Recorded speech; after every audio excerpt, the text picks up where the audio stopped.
Amigos televidentes, muy buenas noches. Como siempre, gracias por su sintonía. Continuamos con este programa. Vamos a hablar la noche de hoy con el economista don Guillermo Carán, un hombre que siempre pues, es importante iniciar el año con sus consejos, sobre todo con su sabia experiencia en materia económica, y pues le damos seguimiento a todos los artículos que semanalmente publica en los diarios de circulación nacional. Don Guillermo, buenas noches. Bienvenido a Cerrando la Noche. Gracias por la invitación. Y qué bueno, qué bueno. Don Guillermo, el año empieza con la prima del dólar subiendo. Se está cotizando a 59 pesos por un dólar.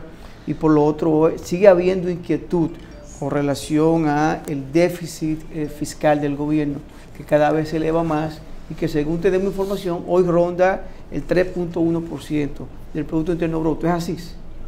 Sí.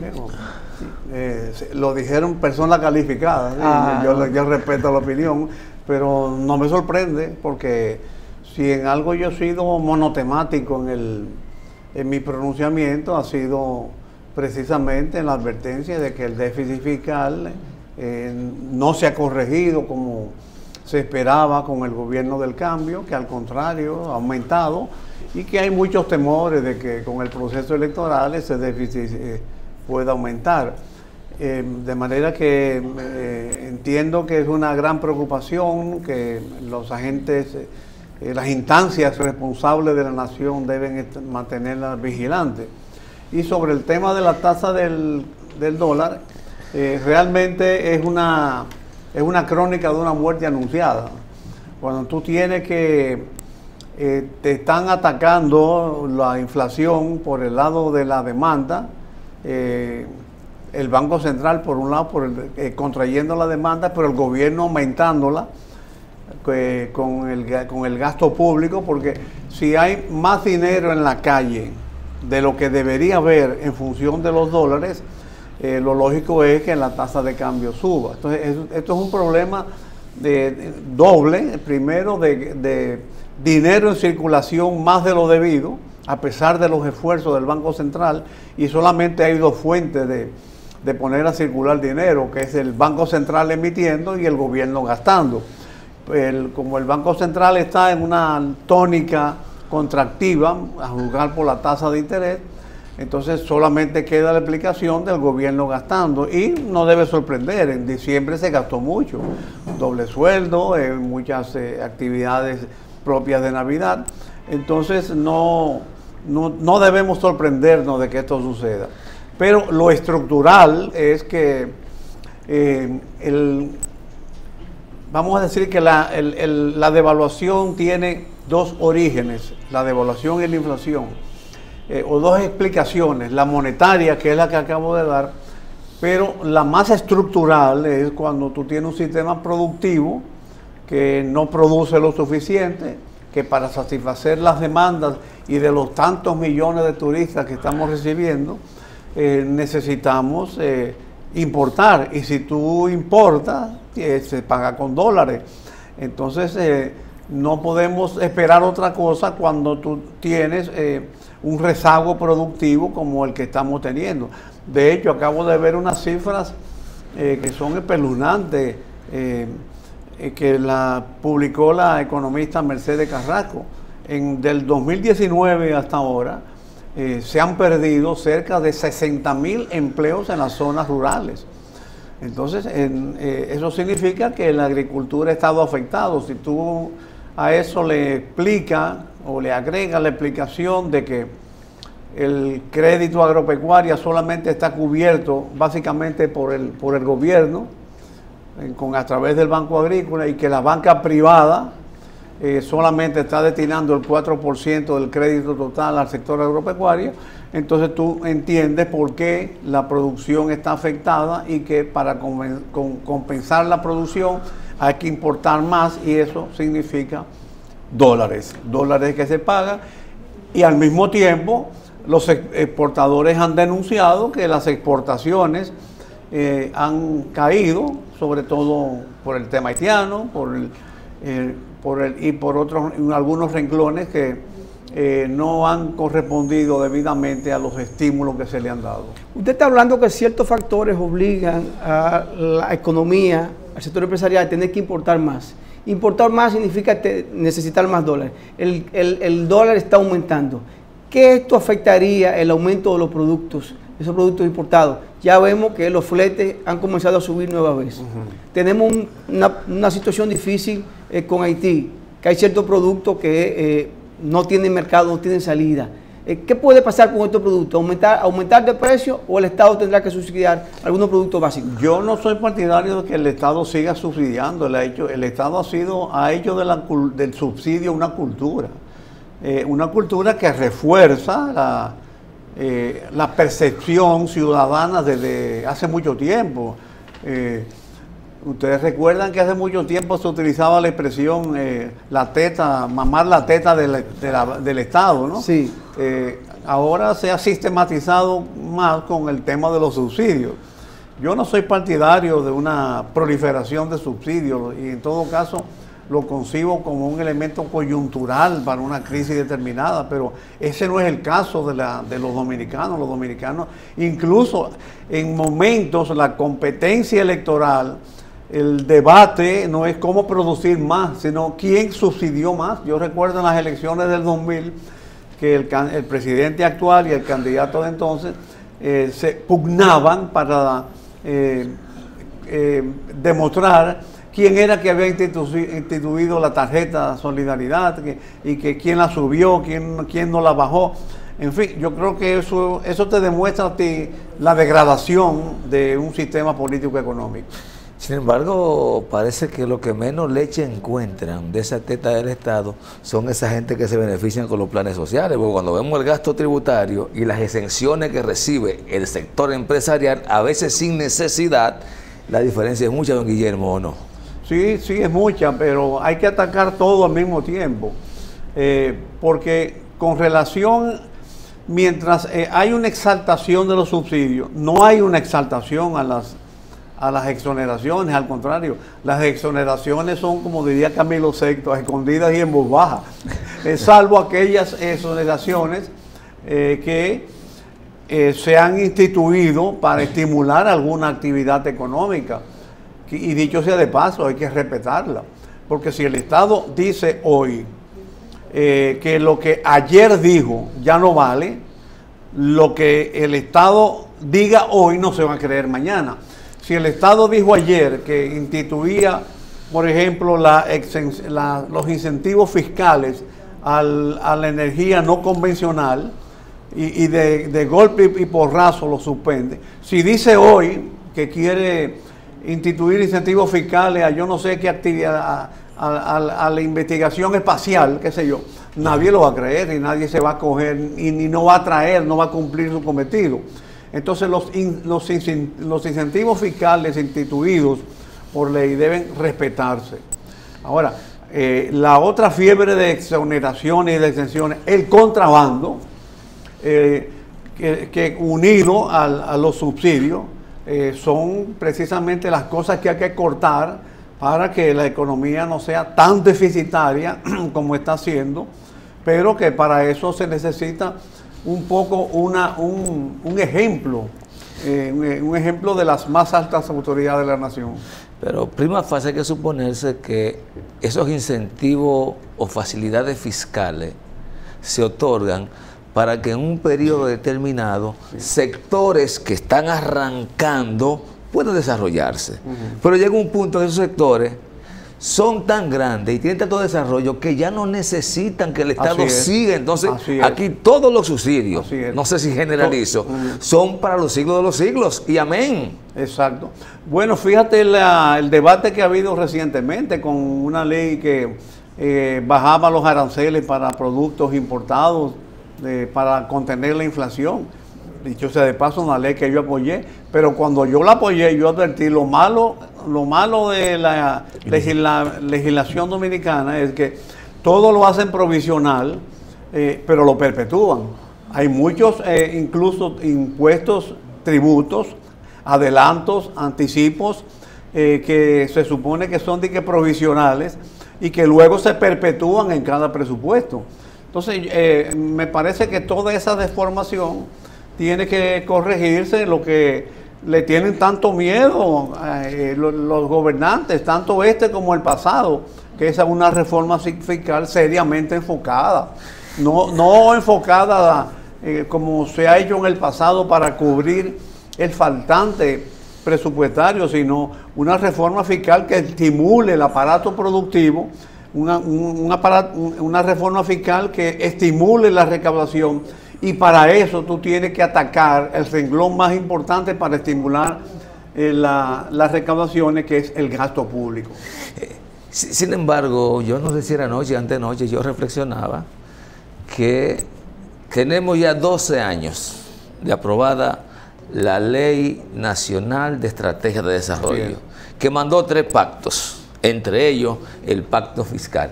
Y yo siento que le estamos cargando mucho el dado a los políticos, porque tengo la intuición de que si los ricos quisieran, los que cortan el jamón, que haya una reforma fiscal en el país, ya se hubiera hecho. Ahora, ¿qué es lo que pasa? Que estoy equivocado.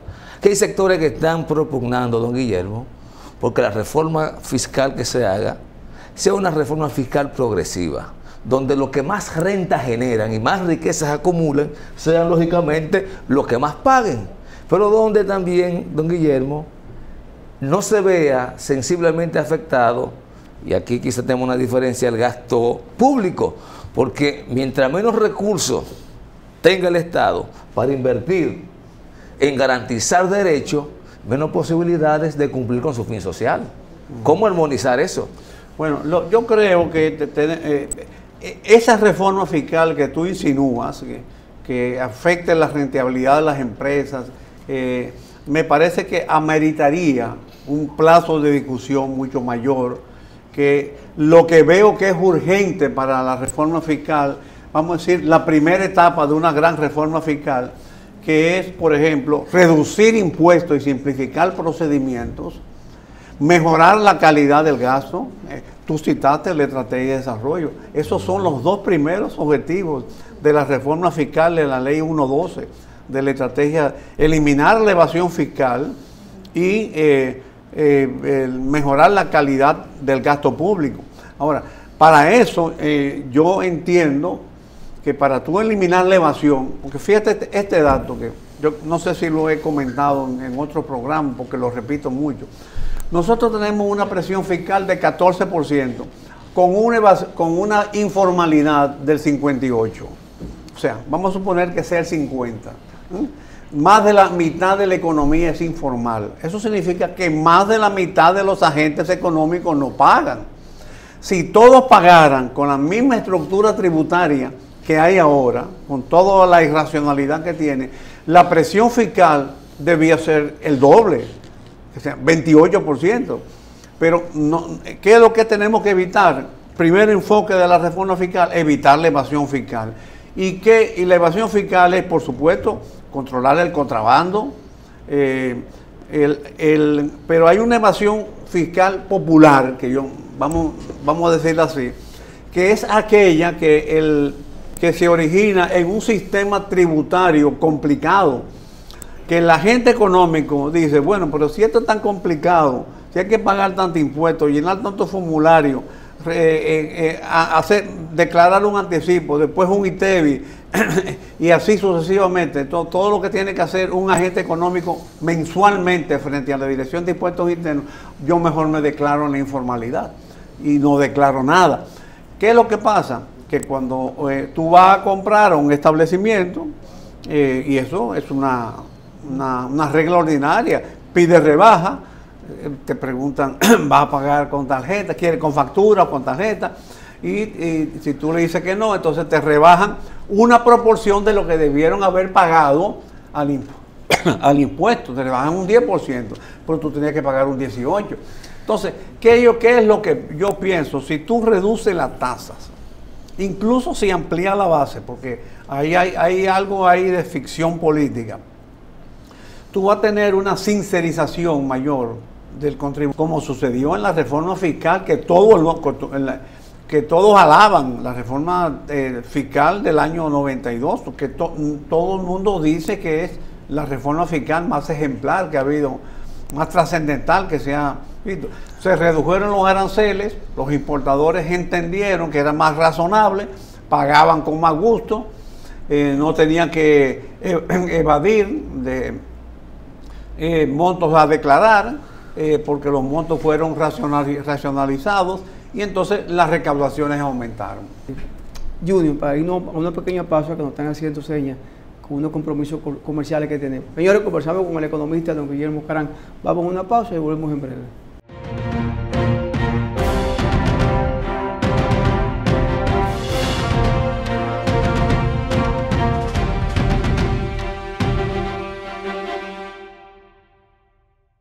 De vuelta con Cerrando la Noche, esta interesante conversación con el ingeniero Guillermo Carán. Don Guillermo un poco se quejaba de que una parte importante de la economía y del aparato productivo, podemos decirlo así, vive de la informalidad. Y yo me gustaría hacerle dos preguntas en una. Por un lado, esa informalidad no es un fracaso del modelo económico de la República Dominicana, que por un lado exhibe un crecimiento exponencial, surgen unos grupos empresariales con unos músculos bien fuertes y sin embargo la mayoría del mercado laboral no están insertados en eso que exhiben esos músculos, sino que están metidos en esa economía informal.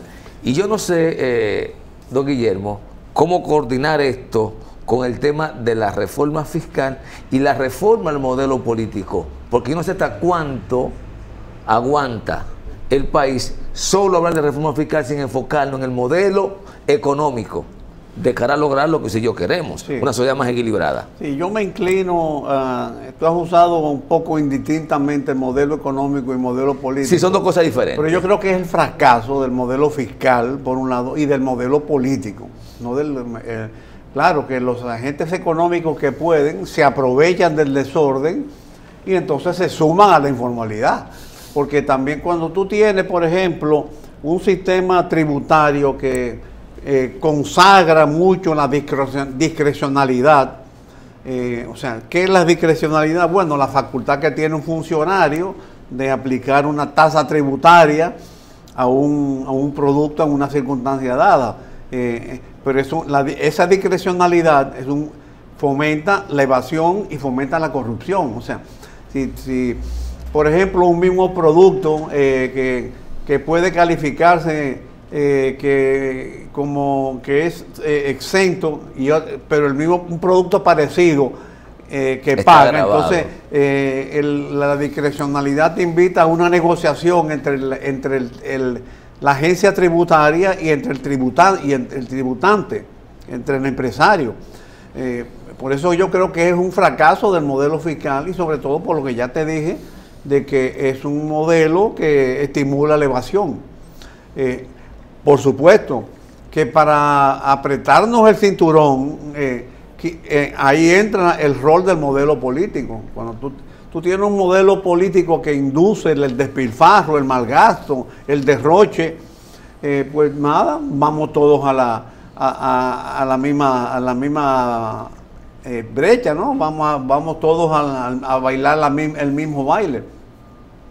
Pero si tú tuvieras un sistema político, ni siquiera un sistema, un ejercicio político consagrado en la austeridad, que por ejemplo lo que se gaste sea estrictamente necesario, que no haya tanto aspavientos en las actividades, que no se publicite lo que no se hace, todo eso traduce una línea de conducta de austeridad a los agentes económicos y a la sociedad. Pero siento que estamos entonces llevando esto al modelo económico. Es lo mismo, usted tiene un modelo económico que es más fácil conseguir financiamiento para comprar un Lamborghini que para sembrar 5 tareas de arroz. Pero usted tiene un modelo económico que fomente el consumo en exceso. Entonces, ahí hay una... Andan en la misma lógica. Sí, tú tienes razón. Hay también una incidencia del modelo económico, pero que también comienza en el Estado. Claro. Cuando tú tienes un modelo económico que en lugar de fomentar la satisfacción de necesidades y el empleo mediante la producción, prioriza el consumo, la rentabilidad, la renta del que tiene dinero, también hay una incidencia de toda la economía y conduce al fracaso, porque es verdad, pero para justificar lo que dije anteriormente, ¿de dónde emana el enfoque de preferir prestarle por ejemplo, a un cliente como el Estado, porque es deficitario, prestarle 100 millones comprando títulos, bonos, que es lo que hacen los bancos con dinero del fondo de pensiones? Bueno, si el Estado necesita 100 millones de pesos, pues yo lo voy a invertir porque voy a tener una tasa de interés buena, 10%, 9, 11, la garantía ilimitada del Estado, quizás con algún que otro incentivo, y le presto 100 millones al Estado, en lugar de prestarle 1 millón a 100 productores. Entonces, el sistema financiero, ahí es un ejemplo de lo que tú dices. El sistema financiero trabaja cómodo cuando tiene un Estado que cultiva el déficit fiscal, porque ellos se dedican prioritariamente a financiar el déficit del Estado. De la deuda pública total, hay una gran parte que es deuda interna. Mira, ahora mismo, ¿cuánto aprobaron el Senado, en la Cámara de Diputados, en el Congreso? ¿Cuánto aprobaron para financiamiento interno? Casi, no recuerdo 344 mil millones, 344 mil millones. Algo así, 344 mil millones. Sí. Todo eso es dinero que la banca le va a prestar con títulos, comprándole títulos, comprando bonos, comprando documentos del Estado, que pudiera haberlo dedicado al fomento de la producción. Ahora, ¿qué pasa? Cuando el agente económico y el ciudadano común ven que el dinero va a financiar un déficit del Estado, porque el Estado tiene una burocracia muy fuerte o porque subsidia mucho, entonces hay un espíritu de derroche, de francachela, y todo eso se va transmitiendo a las demás instancias inferiores de la sociedad, y no fomentamos la cultura económica necesaria para producir y satisfacer necesidades y generar empleo, que son los propósitos fundamentales de todo sistema económico. Entonces, Guillermo, aquí un poco retomo lo que dije anteriormente. El esfuerzo, aunque usted nos habla de la urgencia de la reforma fiscal, que coincido, pero si no nos juntamos a definir el país que queremos, nos vamos a pasar cada 10 años bregando con la reforma fiscal y el desajuste de modelo. Una economía que crece y una población que cada día tiene menos acceso a los bienes y servicios, por eso la gran cantidad de subsidio público. Pero es que la reforma fiscal, uno de sus objetivos es eliminar el déficit fiscal, crear una economía superavitaria. Que nadie comience a decir que eso es un sueño, que no, eso ha pasado en el país durante muchos años, de que se operaba con superávit. Ahora, en los últimos 20 años, 30 años, es que se ha fomentado una economía deficitaria. Ahora, ¿qué pasa? Si el Estado no es deficitario, entonces el sistema financiero no tiene que comprarle títulos, no tiene que financiar ese déficit, entonces ese dinero queda en la banca para la economía y ahí se fomenta la producción y se fomenta el empleo. ¿Y qué papel ha podido estar jugando, ingeniero, el hecho de que en la medida en que se profundiza el modelo neoliberal en la República Dominicana y se desmembra el Estado, el aparato productivo del Estado, parecería ser que en esa misma medida ha ido creciendo el déficit fiscal por la falta de recursos? Entonces aquí hay un problema también de fondo. No, y también una cultura política. En la medida en que se fomente que para tú conseguir un empleo tiene que ser en el Estado y no en la economía, junto a la realidad de estar fomentando por el manejo económico una economía de rentista, especulativa, que lo que importa es que el dinero, el que tenga dinero, lo invierte en función de la alta tasa de interés, porque esto que te he dicho no aplica solamente al sector financiero, a los bancos, a los fondos de pensiones. No, llega a influir en las decisiones económicas de uno. O sea, si tú tienes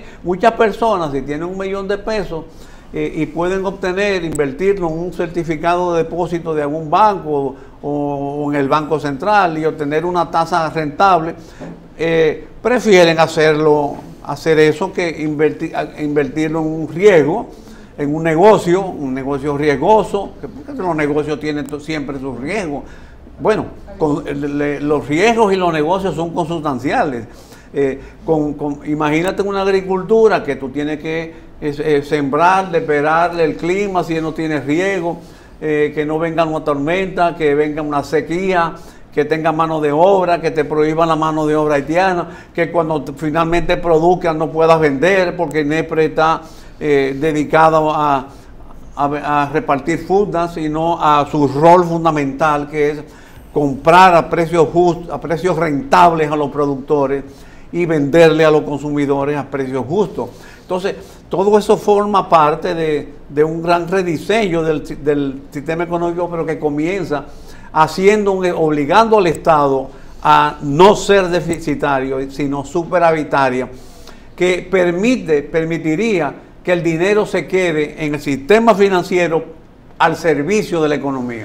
¿Puede un Estado cumplir con su rol social solo a través de las recaudaciones impositivas y no a través de la generación de una parte de la riqueza que produce el país? Pero es que en el pasado ha sido así.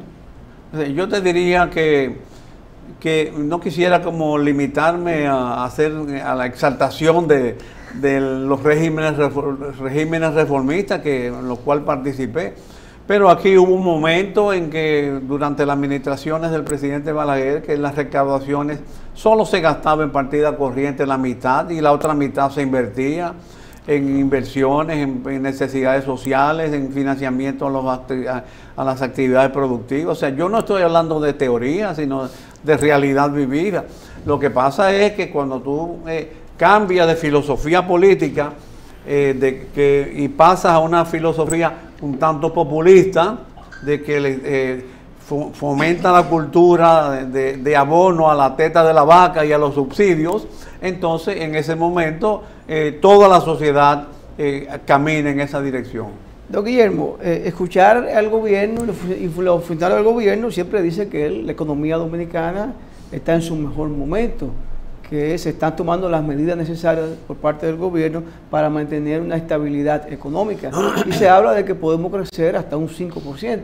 Eso yo no tengo ninguna duda, pero me gustaría que una persona como usted, con la experiencia y el conocimiento que tiene, le diga a los amigos de Cerrando la Noche qué va a pasar con la economía dominicana en este 2024. Una economía que estamos inmersos en una campaña electoral, donde el gobierno inyectará los recursos que tenga que inyectar para que sus candidatos ganen, a pesar de que se dice de que está prohibido el uso de los recursos del Estado para beneficio de los candidatos, los partidos políticos, pero la realidad es otra.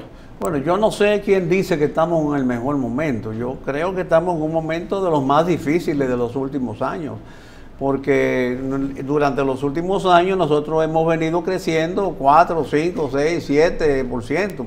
De repente estamos en 2,5%. O sea que a los problemas que teníamos cuando crecíamos, vamos a decir 5%, entiéndase, déficit fiscal, endeudamiento, informalidad, insatisfacción del sistema productivo frente a las necesidades nacionales, falta de competencia, para citarte 5 problemas nada más, problemas de competitividad.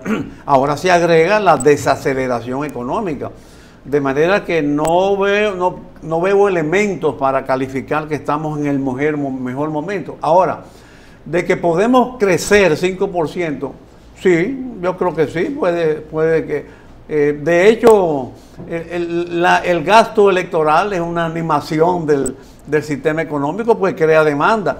Pero cuidado, si esa demanda no la satisface el proceso productivo, entonces aumenta las importaciones. Es el mismo caso del turismo. Muy bien que se fomente el turismo, pero fomentemos la producción nacional para que abastezca a los turistas y los turistas no tengan que satisfacer sus requerimientos con importaciones.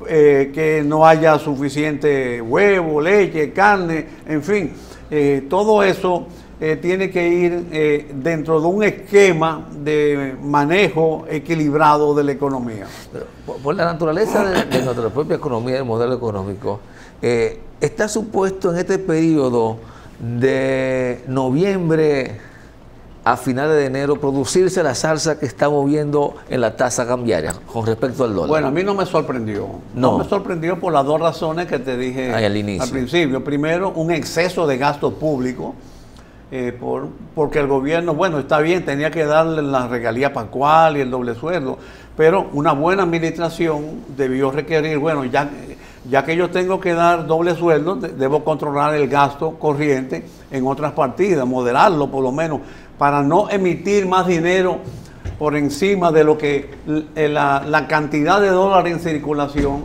debió generar. Entonces sucedieron un poco las dos cosas.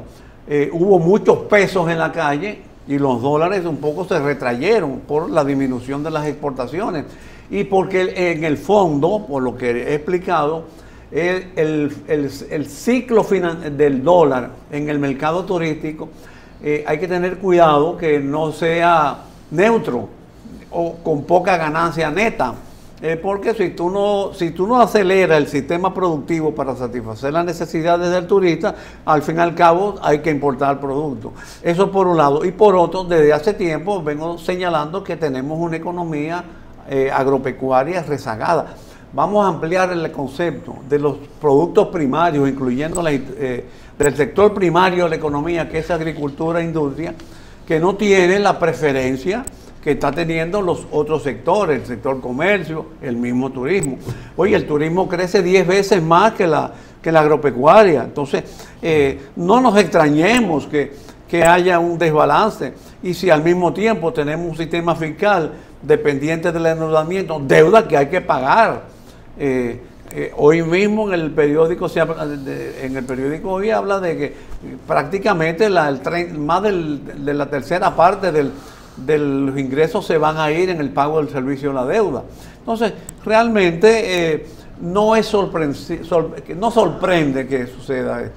Ante una situación como esa, dada su experiencia, cuesta mucho al Estado mantener la estabilidad cambiaria con un aparato productivo nacional en el suelo y una creciente demanda de importación. Bueno, sí cuesta mucho, pero por supuesto el sistema productivo no está en el suelo, no, está rezagado. No camina tan rápidamente como debiera en función de los sectores de consumo, como por ejemplo turismo, comercio, etcétera, ¿no? Bueno, sí cuesta mucho y yo creo que amerita que el gobierno revise y se esmere en diseñar una política de gasto. Bueno, todo parece indicar que no va a abordar la reforma fiscal ahora, porque si no la abordó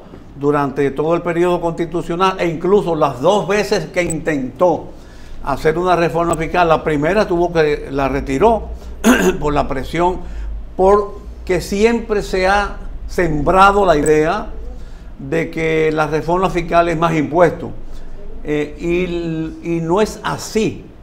Por supuesto, el gobierno es responsable porque tú oyes las explicaciones del gobierno y llegas a la conclusión de que en el fondo lo que están pensando es imponer más impuestos.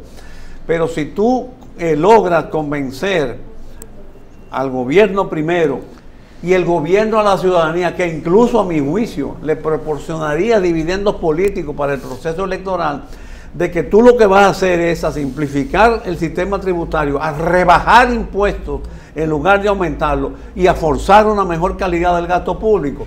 Yo creo que eso podría ser la solución para que la economía dominicana volviera a su estabilidad. Don Guillermo, ¿qué le parece la propuesta que ha hecho algunos sectores empresariales, para no decir todo, con relación a la disminución de la jornada laboral de 44 a 36 horas, donde supuestamente sería un programa piloto y de ser factible, pues se instauraría en gran parte de la geografía nacional? A mí me parece una buena iniciativa, pero a veces yo no entiendo un poco el funcionariado gubernamental. Si ellos están de acuerdo con que eso es una idea buena, por ejemplo, disminuiría el transporte, los tapones, la movilización urbana, ¿por qué no lo hacen con los empleados públicos para probar?